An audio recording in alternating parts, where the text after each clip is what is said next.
کہ اگر tension free جینا چاہتے ہو تو انسان یہاں امیدیں ٹوٹ جاتی ہیں، پھر انسان کا غم بڑھتا ہے، انسان مغموم ہو جاتا ہے۔ اسی لیے میں اکثر یہ کہتا ہوں ان نوجوانوں سے جن کو کچھ نصیحت کی جائے تو وہ کہتے ہیں کہ مولانا ہماری لائف ہے، ہمیں انجوائے کرنے دی جائے،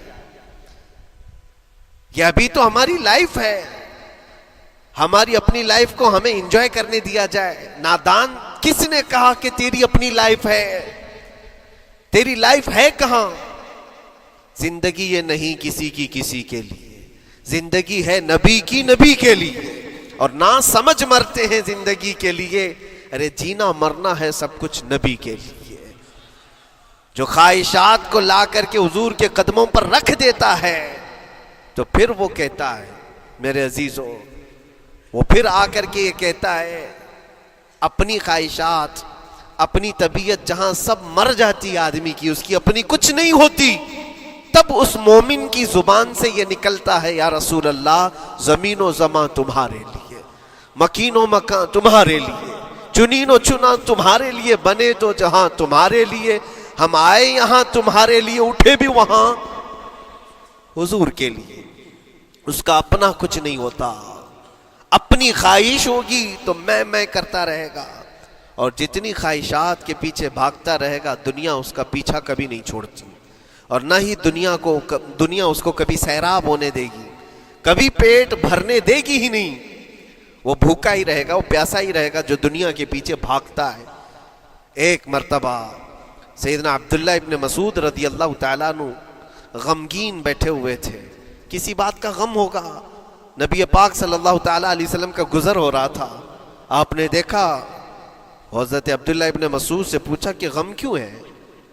تو آپ خاموش رہے، تو اللہ کے نبی صلی اللہ علیہ وسلم نے ایک جملہ فرمایا جو آج ہم سب کے لیے سبق ہے میرے عزیزوں، فرماتے ہیں لا تکثر ہمک ما یقدر یکن، اپنے غم کو زیادہ مت بڑھا، جتنا لکھا ہے اتنا مل کے رہے گا، وما ترزق یأتک، جتنا اللہ نے رزق لکھا ہے وہ آ کر رہے گا، وہ تیرے پاس آ جائے گا۔ غم کب بڑھتے ہیں انسانوں کے؟ ہمارے اندر جو ٹینشن جس کو آپ کہہ رہے ہو، فرسٹریشن کہہ رہے ہو، یہ سب چیزیں انسان کی زندگی میں کب آتی ہیں؟ جب یہ اپنی لو اور اپنی خواہشات دنیا سے لگاتا ہے، خالق سے اگر لگاتا ہے تو پھر اس کے غم نہیں بڑھتے، بلکہ غموں کا مداوا ہے۔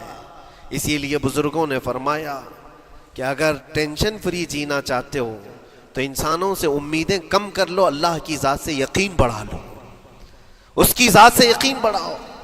ہم نے دیکھا ہے اپنی زندگی میں جس سے ہم ملتے رہے، جس سے کچھ خواہشیں رکھتے رہے، یا جس کے متعلق کچھ امیدیں وابستہ کر رکھی، یہاں امیدیں ٹوٹ جاتی ہیں، پھر انسان کا غم بڑھتا ہے، انسان مغموم ہو جاتا ہے۔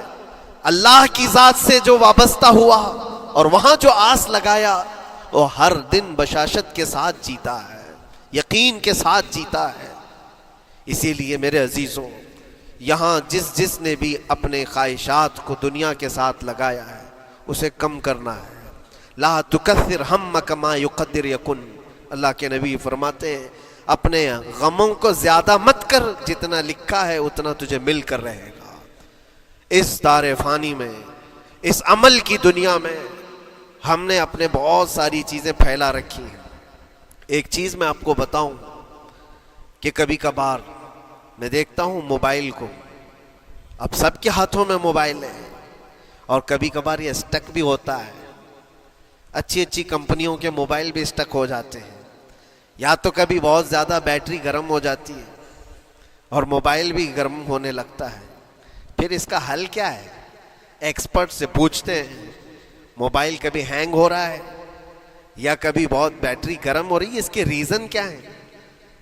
تو وہ ایکسپرٹ یہی بتاتے ہیں کہ اس کے اوپر اوور لوڈ ہو سکتا ہے، بہت زیادہ اس میں ڈیٹا جمع ہو چکا ہے اور پھر بیک گراؤنڈ میں ایکٹیو ہے بہت زیادہ، جس کی وجہ سے بیٹری ہارمفل ہے، بہت زیادہ گرم ہو جاتی ہے، یا تو پھر ایک ساتھ کئی چیزیں اس کے اندر ڈال دی جاتی ہیں تو اس کا پروسیس کم ہو جاتا ہے، اسٹک ہو جاتی ہے۔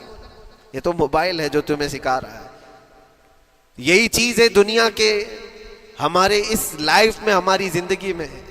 بہت زیادہ چیزیں اگر دماغ میں آ جاتی ہیں تو پھر دماغ گرم بھی ہو جاتا ہے اور سٹک بھی ہوتا ہے، ہر چیز سوچنے سے بھی عاری ہو جاتا ہے، صحیح طریقے کے فیصلے نہیں لے پاتا۔ اچھا نقصان کیا ہے اس کا؟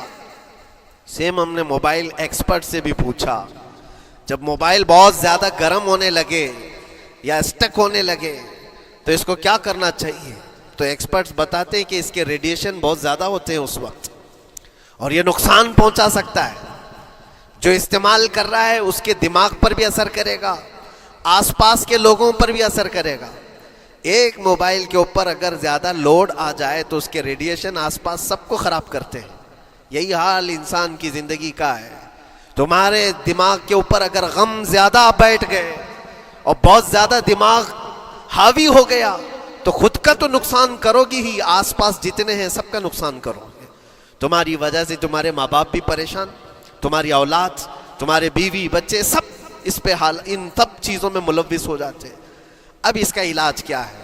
کہا گیا موبائل کو آف کر دو، ڈیٹا کم کر دو، اس کے اندر سے کچھ چیزیں ڈیلیٹ کر دو، پھر یہ اپنے نارمل حالت میں آ جائے گا۔ سیم آپ کے لیے بھی ہے، دماغ میں دنیا کے بہت سارے فطور بھرے ہو تو تھوڑی چیزیں ڈیلیٹ کر دو، تھوڑے دنوں کے لیے اپنی اس ایکٹیو لائف کو روک دو اور آ جاؤ اللہ کی بارگاہ میں اور آنکھ بند کر کے اس کی طرف لو لگاؤ، اس لیے کہ ہماری بیٹری جو چارج ہوگی وہ خالق کائنات سے ہی ہوگی، بنانے والا ہی بہتر جانتا ہے اس کی زندگی کس چیز سے چلتی ہے۔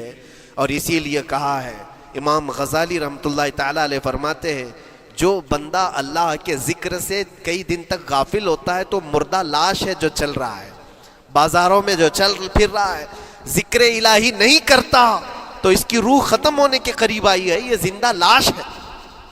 یہاں زمانے ہو گئے، مہینوں بیت گئے، برسوں ہو جاتے ہیں، کتنے دن ایسے ہیں آپ نے اللہ کے ذکر کے لیے الگ سے وقت نکالا ہو؟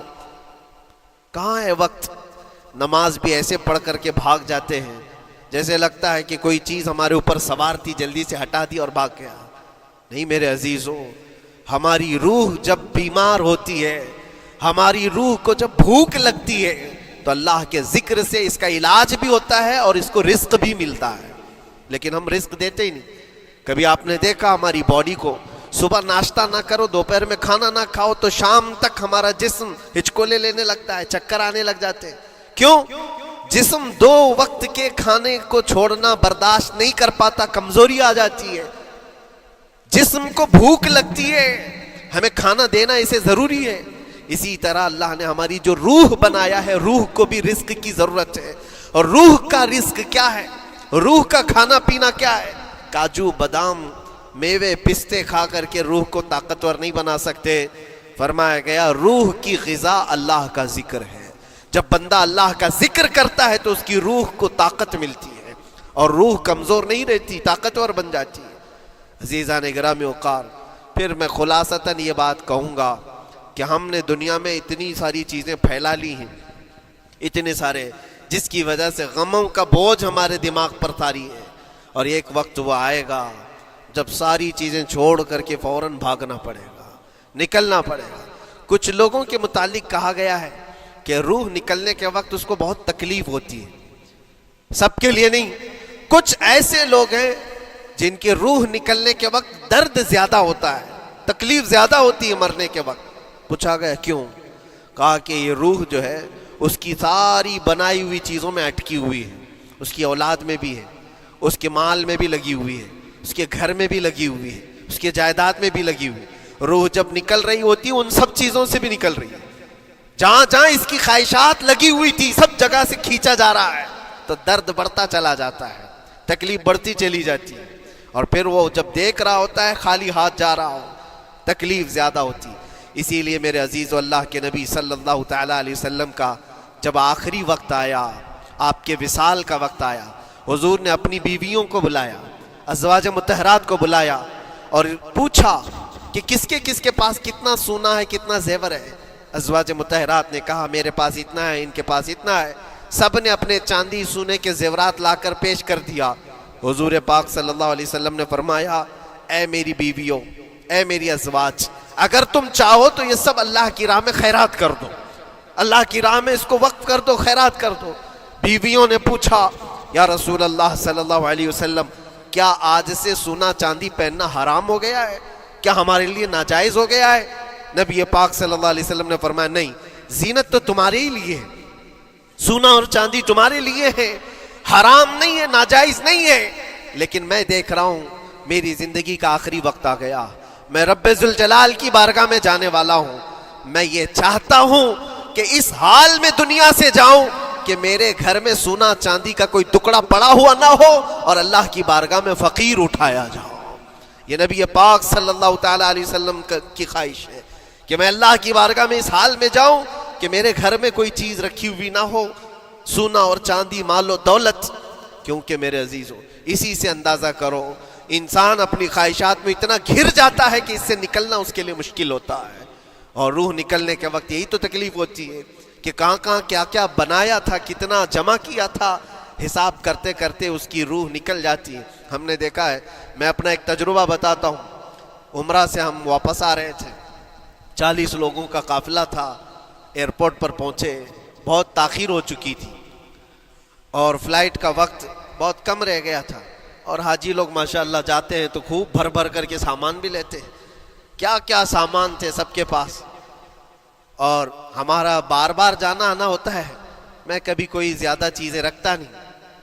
ہم تو آگے نکلے، گروپ پورا تھا اور سارے لوگ سامان لے کر کھڑے تھے، وقت گزرتا گیا، فلائٹ جہاں چیک ان ہو رہا تھا سامان، انہوں نے کہا کہ 25 کلو سے زیادہ کا الاؤڈ نہیں ہے، اور یہاں 40 کلو لے کر بیٹھے ہوئے تھے، میرا تو تھوڑا سا لے لے، تیرا تو تھوڑا سا لے لے، ایک دوسرے کو پیش کر رہے ہیں۔ 3-4 لوگوں نے تو مجھے پکڑایا کہ آپ کے پاس سامان کم ہے مفتی صاحب، آپ تھوڑا سا ہمارا لے لو، جس کا لے سکتے تھے لے لیا۔ پھر اس کے بعد 1 گھنٹے سے کم ٹائم بچا تھا، انہوں نے کاؤنٹر کلوز کر دیا۔ میں نے دیکھا 20 سے 25 حاجی ایسے ہیں جن کا سامان بکھرا ہوا ہے، اور کیا لے جا سکتے ہیں ہاتھ میں، وہ بھی 7 کلو 8 کلو اتنا ہی تھا۔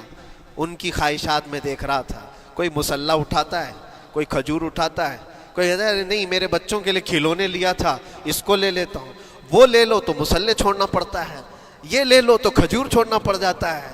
کسی نہ کسی طرح سے وہ لوگ آخری وقت 2-4 چیزیں لے کر کے نکل رہے تھے، اور بکھرا ہوا پورا سامان ایئرپورٹ پر ایسے ہی موجود تھا، 1-2 کلو نہیں، کتنے کلو کا سامان چھوڑ کر کے یوں ہی آنا پڑا۔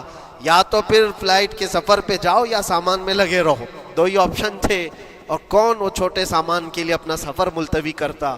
واپس آئے، حسرت بھری نگاہوں سے دیکھتے رہے اپنے سامان کو، اور پھر اندر آ کر جب بیٹھے میرے ذہن میں یہ بات گونجنے لگی، یہی حالت ہوتی ہوگی جب انسان دنیا سے جا رہا ہوتا ہے، جب یہاں سے رخصتی کا وقت آتا ہے اور ملک الموت سر پر آ کر کھڑا ہو جاتا ہے، روح نکلنے کے لیے بھی تھوڑا سا وقت باقی ہے، بس منٹوں میں بھی نہیں رہ گیا۔ جب اس کو نظر آتا ہے، اب یہ سوچتا ہے اتنی نمازیں باقی رہ گئی، اتنی زکوٰۃ بھی رہ گئی، حج بھی تھا، اور بھی کچھ چیزیں کسی کے دینے کے باقی تھے، قرضے بھی تھے، کس چیز کی نصیحت کروں، کس چیز کی وصیت کروں؟ فلاں جگہ ایک گھر خرید کر کے اس کے ڈاکیومنٹ تو وہاں رکھا تھا، بیٹے کو بھی نہیں بتایا، بیٹی کو بھی نہیں بتایا، پتہ نہیں کس کے ہاتھ لگ جائے گا۔ یہ خواہشات گھومتی رہتی ہیں، وہ کسی کو بتا بھی نہیں پاتا، ادھر ملک الموت روح نکال کر نکل پڑتے۔ یہ انسان کی شارٹ لائف ہے، مختصر سی زندگی ہے، جہاں یہ خواہشات دھری کی دھری رہ جاتی ہیں۔ اسی لیے شیخ سعدی نے بہت اچھی بات فرمائی، ایک بادشاہ نے اعلان کیا تھا اپنے وزیروں میں سے ایک کو، اس سے بہت خوش ہوا اور کہا جا آج تجھے میں اتنی جائیداد دوں گا، اتنی زمین، اتنی پراپرٹی دوں گا، جتنا تو اپنے ہاتھ میں ایک لکڑی لے کر گھیر دے گا، جتنی زمین تو گھیرے گا اتنی تیرے نام لکھ دوں گا، لیکن اس کے لیے ایک شرط ہے، صبح یہ لکڑی لے کر تو راؤنڈ مارنا اور اتنا گول سرکل بنانا سورج ڈوبنے سے پہلے تک، جتنی زمین گھیر لے گا وہ پوری تیرے نام پر۔ اس نے سوچا کہ اتنی بڑی زمین میں گھیر سکتا ہوں، ایک پورے دن میاں ممبئی والے اچھی طرح جانتے ہیں 4x4 کی جگہ مل جائے تو یہاں کتنی بڑی غنیمت ہوتی، اور اس بندے کو بادشاہ نے کہا لکڑی ہاتھ میں لے لے اور لکیر کھینچ، شام ہونے سے پہلے جتنا کرے گا پورا تیرے نام پر۔ وہ نکلا، اور جب لکیر کھینچتے کھینچتے جب چلنے لگا، پیچھے مڑ کے دیکھتا تھا بہت لمبی ہو گئی ہے، اتنی زمین میرے نام پر ہونے والی ہے، دوپہر ہو گئی، وہ واپس آنا نہیں چاہ رہا ہے، واپس آ کر کے سرکل پہ ختم تو کرنا ہے جہاں سے شروع کیا تھا. سوچتا اور تھوڑا سا اور تھوڑا سا اور تھوڑا کرتے کرتے وہ اثر ہو گئی اس کی. اب اس کو لگا کہ واپس پلٹنا چاہیے. کئی کلومیٹر ہو گئے تھے، اتنے کلومیٹر کی زمین اب وہ اپنے نام پر کروانے والا تھا. لیکن جب واپس پلٹنے کا وقت آیا، سانس پھولنے لگ گئی، کیونکہ صبح سے چل رہا ہے، کھایا بھی نہیں ہے، پیا بھی نہیں ہے، جس چیز کو جمع کرنے کے لیے دوڑتا رہا. اب سورج پیلا پڑ گیا، ڈوبنا کے وقت قریب آنے لگا تو اب بھاگنا شروع کیا. بادشاہ اور اس کے وزیر انتظار کر رہے تھے کہ یہ لوٹے گا بھی.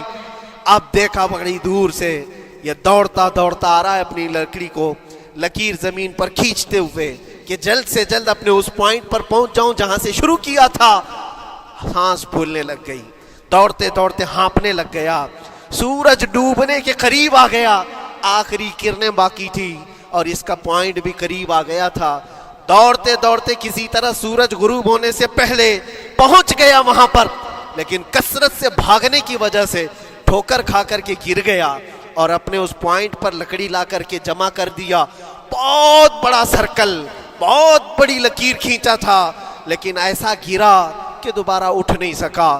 جب سپاہی اٹھانے کو آئے تو اس کی موت ہو چکی تھی، اس کی روح نکل چکی تھی. اتنا دوڑا تھا، اس کی روح نکل گئی. بادشاہ نے کہا اس نے صبح سے لے کر شام تک اپنے نام جائیداد کرنے کے لیے اتنی دوڑ لگائی، بہت لمبی لکیر کھینچا، اتنی بڑی پراپرٹیز کے نام پر ہوتی، لیکن عقل مند دانشور تھا بادشاہ. اس نے کہا جہاں یہ گرا ہے وہیں اس کو دفن کرو. اور اس کے بعد اس کی قبر پر لکھا گیا تھا کہ اس کو ضرورت اتنے 2 گز زمین کی تھی، دوڑتا کتنا لمبا رہا، صبح سے شام تک اتنی لمبی لکیر کھینچ لیا، لیکن سونے کے لیے اس کو جو جگہ چاہیے تھی وہ بس اتنی ہی سی تھی، وہ 6 فٹ کی جگہ. عزیزان گرامی، یہ ایک زندگی کے کسی کا حادثہ ہو سکتا ہے، لیکن میں نے دیکھا ہے کہ تقریباً سب کی لائف میں یہی ہے. ہم اپنی خواہشات کے پیچھے اتنی تیز دوڑتے رہتے ہیں، لیکن جس چیز کی ہمیں ضرورت ہے اس کی طرف ایک بار بھی نظر نہیں کرتے. کون سی چیز ہے جس کی ہمیں ضرورت ہے؟ وہ ہمیشہ کی زندگی آخرت کے لیے جو چیز چاہیے وہ اللہ کا ذکر ہے، وہ رب ذوالجلال کی ذات پر یقین اور توکل ہے. آج اللہ نے صحت و سلامتی کے ساتھ زندگی دی ہے تو وقت نکالو اور بارگاہ رب العزت میں آ جاؤ. میرے عزیزوں، آخری بات عرض کرتا ہوں، خواہشات جہاں ختم ہونی چاہیے وہ کیسی ہے؟ وہ کیسے ہے؟ اللہ کے نبی صلی اللہ تعالیٰ علیہ وسلم مجلس میں بیٹھے ہیں. ایک صحابی کا مسئلہ تھا. ایک صحابی کا مسئلہ ایسا تھا کہ وہ صبح جلدی دوڑ کر کے چلے جاتے تھے. صحابہ نے ان کی شکایت کی کہ یہ فجر میں اتنی جلدی چلے جاتے ہیں کہ کسی سے ملتے ہی نہیں. حضور نے پوچھا کہ وجہ کیا ہے؟ ان سے پوچھا گیا تو انہوں نے کہا یا رسول اللہ صلی اللہ علیہ وسلم، میرا گھر ایک یہودی کے گھر سے لگا ہوا ہے، اور یہودی کے گھر پہ ایک کھجور کا درخت ہے جس کی شاخیں میری آنگن میں بھی آتی ہیں، اور پکی کھجوریں صبح صبح میرے آنگن میں گر جاتی ہیں. میں اس لیے جلدی دوڑ کر کے جاتا ہوں، میرے بچے اٹھنے سے پہلے وہ کھجوریں جمع کر کے میں اس یہودی کو دے دوں کہ کہیں انجانے میں میرا کوئی بچہ وہ کھجور کھانا لے. ہمارے لیے وہ حلال نہیں ہے. یہ صحابی رسول کا عمل تھا. اللہ کے نبی صلی اللہ علیہ وسلم نے فرمایا اپنے بچوں کو حلال کھلانے کے لیے اتنی فکر، اتنی فکر. عزیزان گرامی وقار، آپ سنیے، یہ تو حالات ایسے ہو گئے، یہاں بڑے بڑے درخت ہی نگل گئے، کھجور تو چھوڑے، ڈکار بھی نہیں. حرام چیزوں کے اوپر تو کئی لوگوں کی زندگیاں آباد. خیر، حضور پاک صلی اللہ علیہ وسلم نے ان کا مسئلہ دیکھ کر کے، ان کی تکلیف کو دیکھ کر کے اپنے صحابہ میں اعلان کیا، کوئی ہے جو اس یہودی کا درخت خرید کر کے میرے اس صحابی کو دے دے، میں اسے جنت میں پورا باغیچہ عطا کروں، جنت میں پورا باغ اسے عطا کروں. صحابہ، ظاہر سی بات ہے، ایک بار حضور نے فرمایا تو پھر اس کو حاصل کرنے کے لیے ایسی دوڑ لگتی تھی، سب گئے، میں حاصل کر لوں، میں حاصل کر لوں. اب اس یہودی کو منانا تھا کہ تو ایک درخت جو ہے اپنے پڑوسی کو بیچ دے، آنگن میں اس کے ہے، بیچ دے. اب اس کو لگا کہ ان لوگوں کی ضرورت ہے, مجبوری ہے, تو وہ بھی اکڑ کر بیٹھا کہ مجھے بیچنا نہیں, مجھے دینا نہیں. اب سنیے میرے عزیزوں, مدینے میں ایک صحابی ہیں ابو دحداح, اللہ اکبر, کبھی میں پڑھتا ہوں تو حیرت ہوتی ہے. ابو دحداح مدینے کے اس صحابی کا نام ہے جن کا باغیچہ پورے مدینے میں سب سے مشہور ہے. ان کی کھجوریں سب سے مہنگی کھجوریں, اوالی مدینہ آج بھی مشہور ہے, جہاں کی اجوا کھجوریں بہت پسند کی جاتی ہیں. ابو دحداح کا باغیچہ بنا ہوا تھا, بڑا خوبصورت تھا. لوگ مثال دیتے تھے, تعریفیں کیا کرتے تھے, ابو دحداح کا باغیچہ مدینے میں سب سے قیمتی باغیچہ ہے. ابو دحداح حضور کی بارگاہ میں آتے ہیں, کہتے ہیں یا رسول اللہ صلی اللہ علیہ وسلم, اگر میں اس ایک درخت کو خرید کر کے وقف کر دوں تو کیا میرے آقا مجھے بھی ملے گا جنت میں؟ اللہ کے نبی نے فرمایا جو میں نے وعدہ کیا ہے وہ تجھے بھی عطا کیا جائے گا. ابو دحداح کہتے ہیں اس یہودی کے پاس سیدھے آتے ہیں, کہا کہ تو ایک درخت بیچ دے گا, بدلے میں تجھے بہت اچھی قیمت دیتا ہوں. اس نے کہا کیا دو گے؟ کہا مدینے میں ابو دحداح کا باغیچہ تمہیں پتا ہے؟ اس نے کہا ہاں جانتا ہوں, نام بہت سنا ہوا ہے. کہا وہ پورا باغیچہ اس ایک درخت کے بدلے دے دیا جائے گا, ایک درخت کے بدلے دے دیا جائے گا. اس یہودی نے کہا کیا مذاق کر رہے ہو؟ یہ کیا مذاق ہے؟ میرے آنگن میں اگے ہوئے ایک درخت کی وجہ سے ابو دحداح کا اتنا قیمتی باغیچہ دے دیا جائے گا, یہ کیسے پاسبل ہے؟ اس صحابی نے کہا اللہ کے نبی کی بات ہے, ہم مذاق نہیں کرتے. ہمارے لیے وہ ایک باغیچہ کیا, ایسے 70 باغیچے ہوں, نبی پاک کی بات پر ہم سب عطا کر دیں, سب ہم وقف کر دیں. اس یہودی نے کہا کہ ان کی تو مت ماری گئی ہے مسلمانوں کی, یہ دیکھو اپنے نبی کی بات پر اتنا قیمتی باغیچہ مجھے دینے کو تیار ہے. اور پھر اس نے سوچا سودا بھی تو اچھا ہی ہے, باغیچہ تو ملے گا ہی, لیکن جو میں درخت بیچ رہا ہوں یہ جائے گا کہاں؟ یہ بھی تو میرے آنگن میں ہی رہنے والا ہے. درخت اگر کوئی خرید لیا تو ایسا تو نہیں ہے کہ یہ درخت وہاں جائے گا, یہ تو میرے آنگن میں ہی ہے. سودا کر لیا. کہا بات اگر سچی ہے تو میں یہ درخت اپنے پڑوسی کو جو تمہارا دوست ہے مسلمان اس کو دے رہا ہوں, بدلے میں مجھے ایک باغیچہ دے دو. ابو دحداح نے اسی وقت لکھ کر کے دے دی, یہ باغیچہ تیرے نام کا ہے.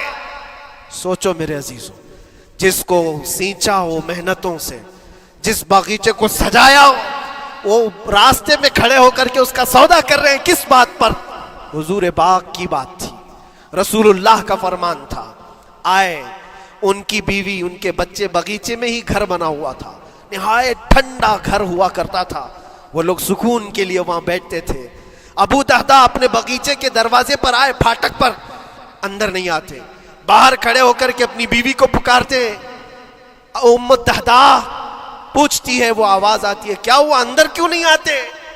باہر کھڑے ہو کر ابو دحداح کہتے ہیں بیگم باہر آ جا, یہ باغیچہ بک چکا ہے, اب ہمارا نہیں ہے, سامان لے, بچے لے اور باہر آ جا. بیوی نے کہا یہ کیسے اچانک؟ نہ کچھ کہا نہ کچھ بتایا, لیکن وہ عورتیں دنیا دار عورتیں نہیں تھیں.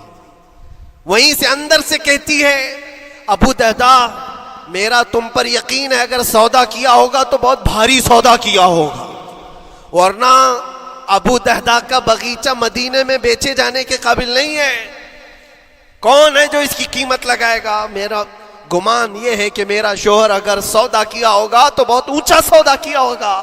ابو دحداح نے کہا میری رفیق حیات باہر تو آ جا, میں تجھے بتاؤں کون سا سودا کیا ہے, باہر آ جا. بچوں کو لیتی, اپنا سامان سمیٹتی ہے اور اسی وقت باغیچہ چھوڑ کر کے باہر نکل آئی. ابو دحداح سے پوچھتی ہے یہ اچانک سودا کرنے کی کیا ضرورت پیش آئی؟ یہ اس طرح سے اچانک تم نے سودا کر لیا اور مجھے باہر بلایا, کیا سودا کیا, کتنے پہ بیچا؟ ابو دحداح نے کہا میرے ہاتھ میں پیسہ تو 1 روپیہ نہیں, 1 درہم نہیں ہے. کہا پھر کتنے میں بیچا؟ کہا اندازہ بھی نہیں کر سکتی. اللہ کے نبی نے فرمایا میرے اس صحابی کے لیے جو ایک درخت خرید کر کے دے دے اسے میں جنت کا باغیچہ عطا کروں گا. میں نے اپنے دوست مسلم بھائی کے لیے اس کا درخت خرید کر کے وقف کیا ہے اور بدلے میں اس یہودی کو یہ باغیچہ دے دیا ہے. بیوی وہ نہیں تھی جو یہ کہتی کہ مت ماری گئی ہے تیری, گھر بیچ کے آ گیا, فلاں کر کے آ گیا.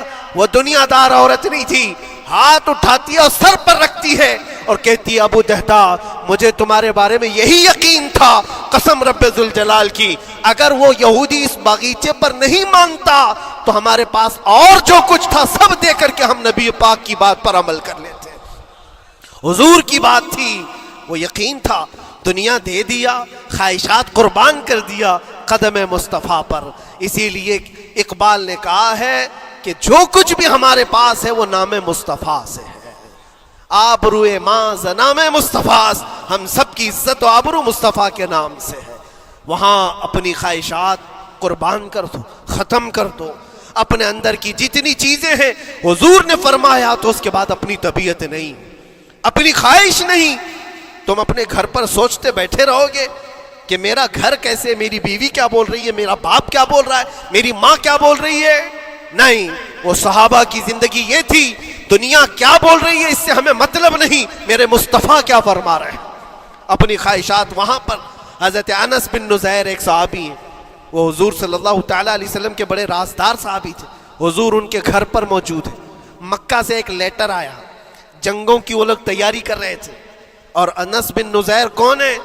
یہ ان کی بیوی جو تھی انس بن نزیر کی، اپنی بیوی سے بہت محبت کرتے تھے، بلکہ عشق کرتے تھے، عشق کرتے تھے اپنی بیوی سے، اور عشق میں ان کی شادی بھی ہے، اپنی بیوی کو بہت چاہتے تھے۔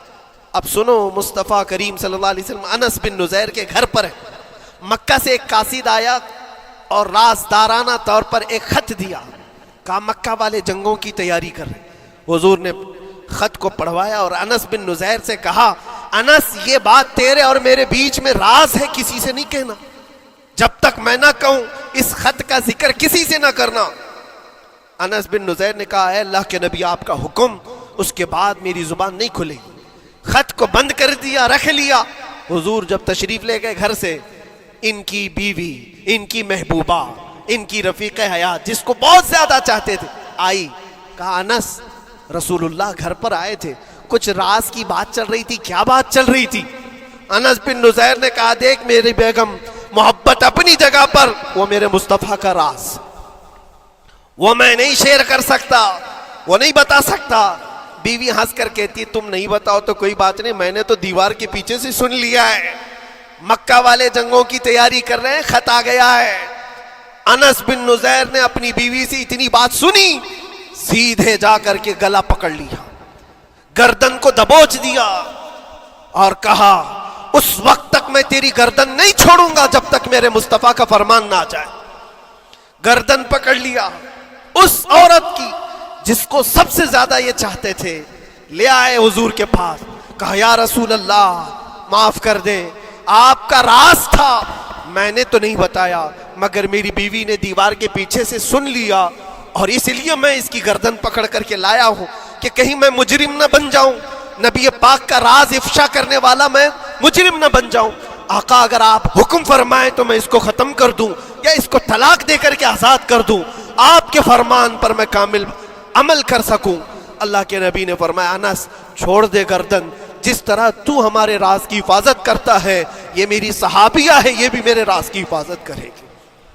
اس کے بعد ہاتھ چھوڑ دیا اور اپنی بیوی سے کہا کہ دیکھ میری محبت، میرا عشق اپنی جگہ پر، بات جب مصطفیٰ کی آئے گی پوری کائنات کو میں چھوڑ دوں گا، میرے مصطفیٰ کی بات کو عمل کروں گا۔ اور اس بیوی نے بھی یہی کہا انس اگر تو مجھے راز بتا دیتا حضور کا، عشق میں ڈوب کر کے، محبت میں ڈوب کر کے، تو جو گلا تو نے میرا پکڑا کل میں تیرا گلا پکڑ کر حضور کے پاس لاتی کہ حضور یہ آپ کی غلامی کے قابل نہیں ہے۔ یہ ان کا کمال درجے کا ایمان تھا، اپنی خواہشات کو قربان کر دیا۔ ایک مدینے کی خاتون ایسی ہے، سب سے زیادہ حسین و جمیل لڑکی ہے، حضور کے پاس ایک حبشی کالے رنگ کے صحابی ہیں، آئے کہا یا رسول اللہ مجھ سے کوئی شادی نہیں کرتا۔ حضور نے فرمایا کہ جا میں تیری شادی کے لیے ایک جگہ پر پیغام بھیجتا ہوں، اور بھیجا اس لڑکی کے گھر۔ انصاری صحابی کی ایک لڑکی اتنی خوبصورت ہے مدینے میں، ان کے گھر بھیجا۔ یہ تو حبشی قسم کے تھے، یہ ایک پیغام لے کر کے جب آئے، ماں باپ باہر بیٹھے ہوئے، لڑکی اندر ہے، ماں باپ نے دیکھا کیوں آئے ہو؟ کہا میں پیغام لے کر آیا ہوں. کس چیز کا؟ آپ کی بیٹی سے نکاح کا. کس نے بھیجا؟ کہا اللہ کے رسول نے. ماں اور باپ ہیں، شکل و صورت دیکھی اور ان کی حسینہ بیٹی. کہا ٹھیک ہے تم جاؤ واپس، ہم حضور سے بات کر لیں گے. اتنا ہی کہا، ٹال دیا ہوگا. وہ صحابی جو آئے تھے کالے رنگ کے، انہوں نے کہا یہ تو روز کی بات تھی، ہر جگہ ریجیکٹ ہوتا ہی تھا، میرے لیے تعجب کی بات نہیں تھی، میں تو واپس آیا حضور کے پاس. ہوا گھر میں کیا، اندر جوان لڑکی جو گھر میں موجود تھی بھر آئی. کہا ماں باپ سے پوچھتی ہے کہ اماں کون آیا تھا؟ کہا ایک نوجوان نکاح کا پیغام لے کر کے. اس خاتون نے کہا، لڑکی نے کہا آپ نے کیا کہا؟ کہا ہم بعد میں بات کر لیں گے. کہا آپ کو اندازہ نہیں آپ نے کتنی بڑی خطا کی ہے، اللہ کے نبی کا فرمان آیا تھا اور آپ نے ٹال دیا. میں تیار ہوں اس کے ساتھ نکاح کرنے کے لیے، نبی پاک کا حکم ہے. ماں باپ نے کہا بیٹا تو نے دیکھا ہے، بیٹا تو نے دیکھا جو پیغام لے کر کے آیا تھا وہ تیری میچنگ کا ہے یا نہیں، تو نے دیکھا؟ اس نوجوان نے کہا، اس لڑکی نے کہا میں نے پیغام لے کر آنے والے کو تو نہیں دیکھا، آمینہ کے لال کو تو دیکھا ہے، جس نے پیغام بھیجا ہے اس کو دیکھا ہے. اس کے حکم کے بعد پھر کسی کو دیکھنا بنتا ہی نہیں ہے. وہ دونوں ماں باپ دوڑتے ہوئے حضور کے پاس آئے اور وہ صحابی ابھی بتا ہی رہے تھے کہ میں ریجیکٹ ہو کر کے آیا ہوں. تبھی ماں باپ بھی دوڑ کر کے آئے. کہا یا رسول اللہ خطا ہو گئی، ہم نے تاخیر کی آپ کے حکم میں. اے اللہ کے نبی ہم راضی ہیں، اپنی بیٹی کا نکاح انہی کے ساتھ کریں گے جن کا پیغام آپ نے بھیجا ہے. کیا اپنی خواہشات کو حضور کے قدموں میں لا کر قربان نہیں کیا؟ لیکن نکاح ہوا بھی. وہ نوجوان عبداللہ اسود نکاح کا ہے، حضور نے نکاح کروا دیا مسجد نبی اور حضرت عثمان سے کہا کہ ان کو کچھ پیسہ دے دو، مال دے دو، شادی کا سامان تو خرید لے، جہیز لے لے، اپنا گھر سجا لے. ان کو صحابہ نے پیسے دیے، غریب تھے، میں بازار میں جا کر اپنی شادی کا سامان خرید رہے تھے. شام کے وقت اعلان ہو گیا مشرکین مکہ نے مدینے پر حملہ کیا ہے، اللہ کے نبی جہاد میں نکل رہے ہیں. یہ عبداللہ اسود جن کا نکاح مسجد میں ہوا اور رات کو سہاگ رات آج تھی، آج اپنے گھر دلہن لانے والے تھے، جو گھر سجانے کے لیے سامان خریدنا تھا جا کر کے گھوڑا خرید رہے، تلوار خرید رہے، اور اس کے بعد جنگ میں استعمال ہونے والا سامان خرید رہے ہیں. سب پیسے خرچہ کر دیے جنگ کے استعمال کے. زیرہ خرید لی، وہ ٹوپی خرید لی لوہے کی، سب خرید کر کے سیدھے میدان جنگ میں آ گئے. صحابہ بھی پہچان نہیں رہے تھے، صحابہ بھی نہیں پہچان رہے تھے. وہ غریب صحابی کبھی گھوڑے پر نہیں بیٹھے، لیکن شادی کا پورا پیسہ یہ جنگ کے سامان میں لگا دیا. اور جب جنگ شروع ہوئی احد کی، میدان جنگ میں جب صحابہ لڑ رہے تھے، حضور پاک پوچھتے ہیں اپنے صحابہ سے، یہ ایک جوان ہے جو پورا چہرہ ڈھکا ہوا ہے، گھوڑے پر بیٹھا ہے، جوان مردی کے ساتھ لڑ رہا ہے، اے میرے صحابہ جانتے ہو کون ہے یہ؟ صحابہ غور سے دیکھتے اور کہتے یا رسول اللہ یہ مدینے کا نہیں لگتا، ہمارے آپس کا نہیں ہے، کہیں باہر سے آیا ہے. حضور نے فرمایا جا کے غور سے دیکھو، اس کی کالی کالی کوہنیوں سے میں پہچان رہا ہوں، وہ میرا عبداللہ اسود ہے. آج میں نے اس کو شادی کے لیے پیسے دیے تھے، وہ سارے پیسوں سے یہ جنگ کا سامان خرید کر کے لایا ہے. شام ہونے سے پہلے خبر آئی عبداللہ اسود کو ظالموں نے شہید کر دیا تھا، قتل کر دیا تھا، اور وہ مٹی میں گرے ہوئے تھے. حضور خود چل کر کے آئے، عبداللہ اسود کے پاس آ کر کے بیٹھتے ہیں اور سر اٹھا کر کے اپنی گود میں رکھتے ہیں، چہرے سے دھول کو صاف کرتے ہیں اور پھر فرماتے ہیں اللہ کے کچھ بندے ایسے ہیں جو اللہ سے کیا ہوا وعدہ پورا کر کے دکھاتے ہیں. ساری دنیا ایک طرف، فرمان مصطفیٰ ایک طرف.